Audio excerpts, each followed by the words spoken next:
They look back on this moment and they'll say, there were some people at a time who said, it's not okay. It's not okay. So we're looking for 1 million Americans. Not looking for your money, looking for your voice.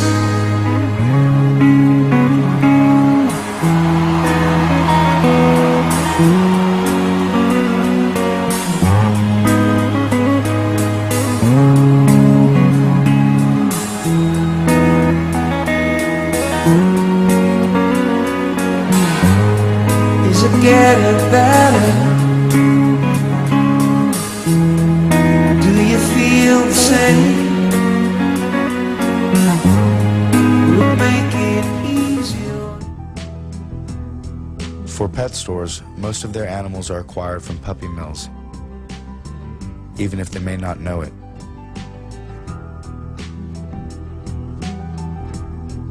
Puppy mills are low-budget commercial enterprises that breed dogs for sale to pet shops and other buyers.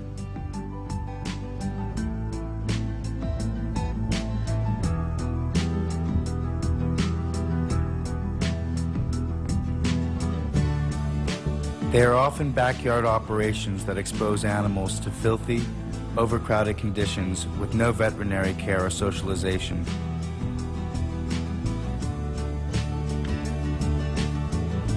Dogs from puppy mills often exhibit physical and psychological problems as they grow up.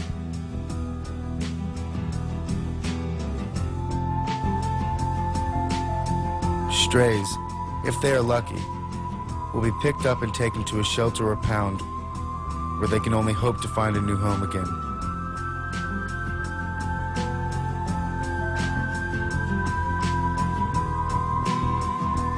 An estimated 25 million animals become homeless every year.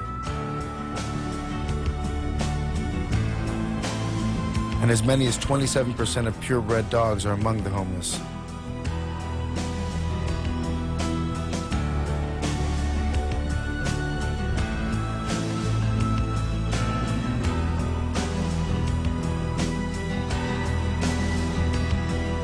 Of these 25 million homeless animals, an average of 9 million die on the streets from disease, starvation, exposure, injury, or some other hazard of street life. Many others are strays, some of whom were presumably dumped in the streets by their caretakers. The remaining 16 million die in pounds or shelters that have no room for them and are forced to kill them.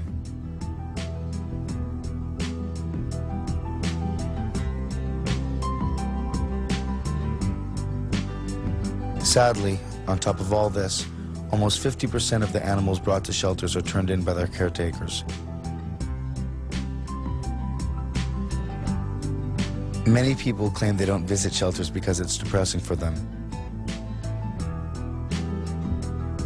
But the reason animals are crowded into such dreary places as these is because of people's refusal to spay or neuter their pets. Several pet owners feel, particularly men for some reason, that neutering a pet emasculates the owner somehow. Or they may just want their children to someday experience the miracle of life, so to speak.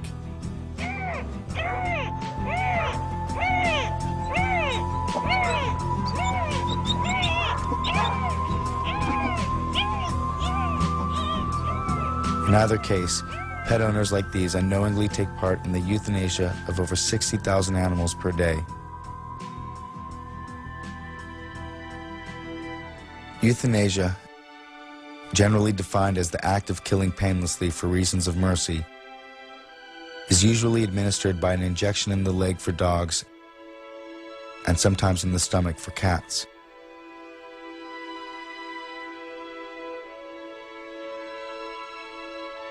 It is a quick and painless procedure for the animals, and by far the most humane, but not always the most affordable.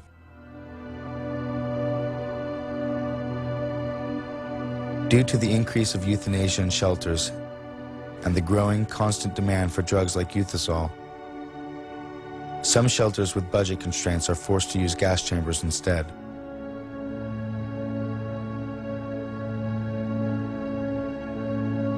In a gas chamber, animals are packed very tightly and can take as long as 20 minutes to die.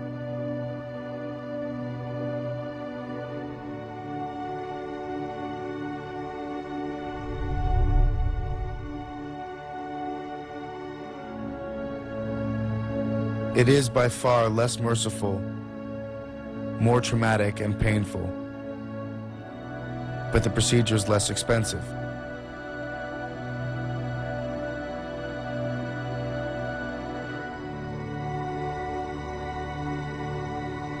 Perhaps some of the tough questions we should ask ourselves about animals that we keep as companions are: can we keep animals as companions and still address their needs? Is our keeping companion animals in their best interest, or are we exploiting them? The answers to these questions may lie in the attitudes of the human caretakers and their abilities to provide suitable environments for companion animals.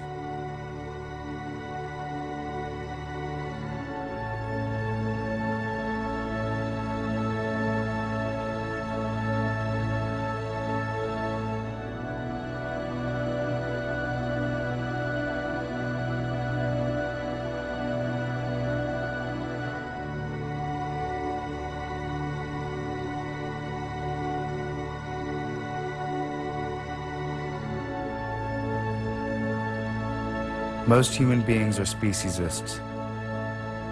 This film shows that ordinary human beings, not a few exceptionally cruel or heartless humans, but the overwhelming majority of people, take an active part, acquiesce in, and allow their taxes to pay for practices that require the sacrifice of the most important interests of members of other species, in order to promote the most trivial interests of our own species.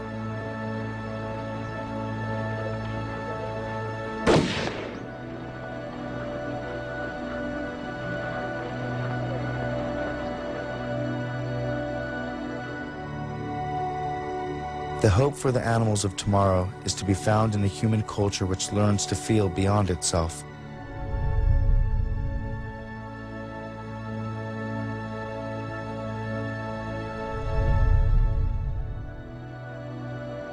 We must learn empathy.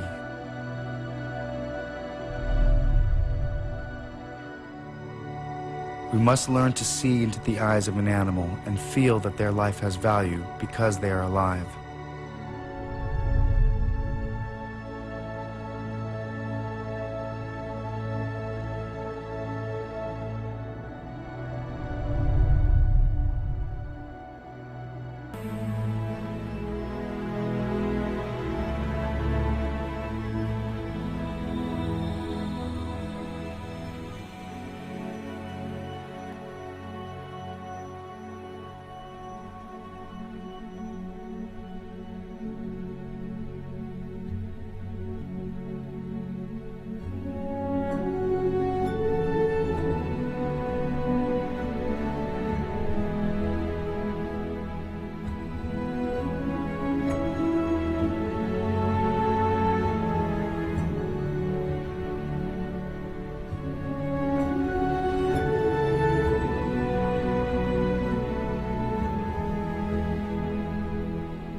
me.